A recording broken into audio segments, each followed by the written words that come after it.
Jatuhnya Jayakarta ke tangan VOC Belanda semakin menyulitkan langkah Sultan Agung untuk mewujudkan ambisi besarnya menyatukan seluruh tanah Jawa di bawah kekuasaan Kesultanan Mataram. Belanda yang setelah menguasai Jayakarta di tahun 1619 kemudian mengubah nama kota Jayakarta menjadi Batavia, semakin memantapkan hegemoninya di kawasan Nusantara. Hal itu tentu saja membuat hati sang penguasa termasuk dari Mataram semakin gusar. Karena itulah maka Sultan Agung menyusun berbagai strategi untuk mengusir kedudukan VOC Belanda dari Batavia. Dan sejarah mencatat bahwa Sultan Agung melakukan 2 kali penyerbuan besar-besaran terhadap VOC di Batavia, yakni di tahun 1628 dan 1 tahun kemudian di tahun 1629. Namun sayangnya, 2 kali penyerbuan yang dilakukan oleh Sultan Agung mengalami kegagalan. Meskipun Sultan Agung gagal menaklukkan VOC di Batavia, sang Gubernur Jenderal VOC yang sangat terkenal itu yakni Jan Pieterszoon Koen tewas dalam serangan kedua Mataram di tahun 1629. Nah, misteri tentang apa penyebab kematian dari Jan Pieterszoon Koen masih menjadi perdebatan hingga saat ini, karena ada beberapa versi yang menyebutkan tentang penyebab kematian Jan Pieterszoon Koen. Dan salah satu versi yang diyakini oleh masyarakat Indonesia kebanyakan saat ini adalah tentang peranan sosok wanita yang merupakan agen intelijen pasukan khusus dari Kesultanan Mataram, yakni Nyi Mas Utari Sanjaya-Ningrum. Tentang siapa sebenarnya sosok dari Nyi Mas Utari ini dan sepak terjangnya sehingga dia menjadi salah satu ikon yang menyebabkan tewasnya sang Gubernur Jenderal VOC Jan Pieterszoon Koen akan kita simak setelah intro yang melewat berikut ini. Tetap stay di Gratiora. Jika kalian pengen tahu tentang tokoh penting maupun peristiwa apa saja yang terjadi sepanjang sejarah peradaban manusia, Gratiora akan mengungkapkan segalanya. Selain merencanakan penyerangan besar-besaran terhadap VOC di Batavia, Babat Tanah Jawi mencatat bahwa di tahun 1627, Sultan Agung sudah membentuk sebuah kesatuan khusus, yakni agen rahasia atau tulisan di semacam, kalau saat ini mungkin CIA atau Mossad atau KGB-nya Rusia. Nah, satuan khusus intelijen ini diberi nama Dom Sumuruping Banyu. Dom itu jarum, Sumuruping seperti masuk ke dalam banyu air. Jadi diibaratkan seperti halnya jarum yang masuk ke dalam air. Jarum itu benda kecil namun sangat tajam dan berpotensi untuk melukai, bahkan ya sangat berbahaya dan masuk ke dalam air secara senyap. Jadi sebuah tim kecil yang diharapkan bisa menusuk dan ya menjadi ancaman bagi pasukan yang lebih besar, namun secara senyap, bergerak secara senyap. Satuan intelijen rahasia Kesultanan Mataram ini memiliki anggota yang kebanyakan direkrut dari orang-orang Tegal di bawah Temenggung Kertiwongso. Dan sebagai komandannya adalah salah satu putra Kesultanan Mataram yang bernama Raden Bagus Wonoboyo. Untuk melancarkan misinya, maka Raden Bagus Wonoboyo memberi kepercayaan kepada putrinya sendiri yang bernama Nyi Mas Utari Sanjaya-Ningrum. Nah, Nyi Mas Utari Sanjaya-Ningrum, meskipun dia adalah sosok perempuan, namun dia telah memiliki keahlian, kemampuan intelijen di atas rata-rata.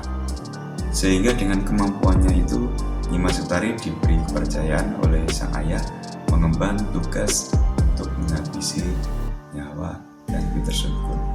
Dan agar lebih mantap lagi dalam melaksanakan tugasnya, maka satuan intelijen agen rahasia dari Mataram yakni Dom Sumuruping Banyu ini bekerja sama dengan agen rahasia dari Kesultanan Samudra Pasai dari Aceh.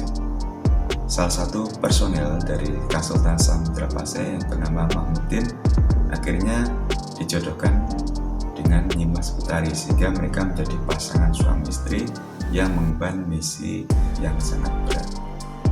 Pasangan suami istri ini berangkat dari Aceh dengan menumpang kapal VOC yang membawa meriam pesanan dari Madagaskar, dan mereka berkamuflase sebagai seorang pebisnis pedagang untuk mengelabui pihak VOC.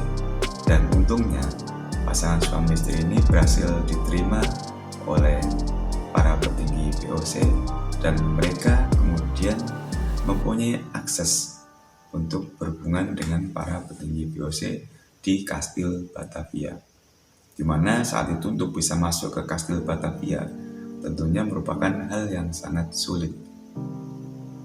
Kemampuan intelijen dari Nyimas Utari dan suaminya ini sungguh patut diacungi jempol, karena keduanya mampu masuk ke dalam lingkaran elit para petinggi VOC di Kastil Batavia. Nyimas Utari bahkan sangat dekat dengan istri dari Jan Pieterszoon Koen yang bernama Eva Men. Posisi itu tentu menguntungkan bagi Nyimas Utari dan Mahmudin suaminya. Penyamaran dari kedua agenda Sia ini, yakni Nyimas Utari dan suaminya Mahmudin, sangat rapi, sehingga sampai saatnya ketika Mataram melakukan penyerbuan di tahun 1629, di tengah situasi yang kacau saat itu, karena pasukan Mataram itu hampir saja bisa menguasai Kastil Batavia. Namun karena kurang solidnya koordinasi kerjasama antar pasukan menjadikan keadaan berubah, dan pasukan Kasultan Mataram berhasil dipukul mundur oleh pasukan VOC. Namun di tengah situasi yang kacau, Nyimas Utari berhasil meracuni istri dari Jan Pieterszoon Koen, yakni Eva Men, dengan menaruh racun arsenikum pada makanannya, sehingga istri dari Jan Pieterszoon Koen meninggal. 4 hari setelah peristiwa kematian istrinya, Nyimas Utari juga berhasil memanfaatkan situasi dengan menaruh racun yang sama pada minuman Jan Pieterszoon Koen. Dan di saat Jan Pieterszoon Koen sedang sekarat karena pengaruh dari racun arsenikum yang dimasukkan dalam minumannya, Nyimas Utari segera memenggal kepala Jan Pieterszoon Koen dengan menggunakan golok dari Aceh. Setelah memenggal kepala Jan Pieterszoon Koen, Nyimas Utari bersama suaminya berhasil melarikan diri dari dalam benteng dengan dibantu oleh para prajurit dari Kasultanan Mataram. Namun sayangnya, Nyimas Utari terkena tembakan meriam sehingga dia tewas saat itu juga. Mahmudin kemudian membawa jasad istrinya itu lari dan sampai di sebuah desa yang kini bernama Desa Keramat di Kecamatan Tapos, Bogor, Jawa Barat, di mana di desa itulah Mahmudin kemudian mengebumikan jasad istrinya, Nyimas Utari Sanjianipro. Kepala Jan Pieterszoon Koen yang dibawa oleh Mahmudin kemudian diserahkan kepada komandan pasukan Dom Sumurwen Banyu, yakni ayah dari Nyimas Utari sendiri, Raden Bagus Wonoboyo, di mana Raden Bagus Wonoboyo kemudian menyerahkannya kepada Tumenggung Surotani yang membawanya ke Keraton Karta. Sultan Agung kemudian memerintahkan untuk menanam kepala Jan Pieterszoon Koen itu di barisan tangga nomor 716 di deretan tangga menuju makam Ngogiri, Bantul, Yogyakarta. Versi tentang pemenggalan kepala Jan Pieterszoon Koen oleh Nyimas Utari ini mendapat penentangan dari sejarawan Belanda De Graaf.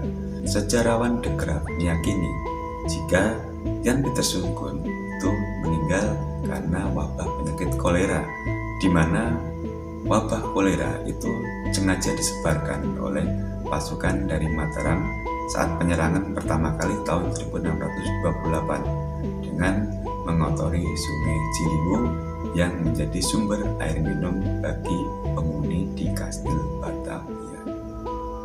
Menurut De Graaf, Jan Pieterszoon Koen yang meninggal di tanggal 21 September 1629 kemudian dimakamkan di Balai Kota. Batavia. Kemudian beberapa tahun setelahnya dipindahkan ke Gereja Tua Batavia yang sekarang menjadi Museum Wayang Jakarta. Namun pernyataan dari De Graaf dibantah oleh beberapa sejarawan dari negeri Belanda sendiri. Menurut arkeolog Chandrian Atayat, di tahun 1939, sekelompok arkeolog dari Belanda melakukan penggalian di lokasi yang diyakini sebagai tempat dimakamkannya jasad Gun. Namun ternyata hasil penggalian itu tidak mendapatkan tulang belulang dan bukti apapun yang menguatkan bahwa jasad Jan Pieterszoon Koen memang dimakamkan di situ. Jadi pendapat De Graaf pun terbantahkan. Teka-teki dikuburkannya kepala Koen di tangga nomor 716 pada deretan tangga menuju makam Imogiri juga masih perlu pembuktian karena hingga saat ini belum pernah dilakukan penggalian untuk membuktikan apakah benar kepala dari Jan Pieterszoon Koen dikuburkan di tangga itu. Kompleks makam Imogiri sendiri baru dibangun pada masa Sultan Agung di tahun 1634. Dan jika kepala Koen yang dipenggal di tahun 1629, berarti ada selisih 5 tahun. Jadi ada sedikit ketidakcocokan antara versi yang menyebutkan pemenggalan kepala Koen di tahun 1629 dengan dibangunnya makam Imogiri di tahun 1634. Jadi masih perlu pembuktian.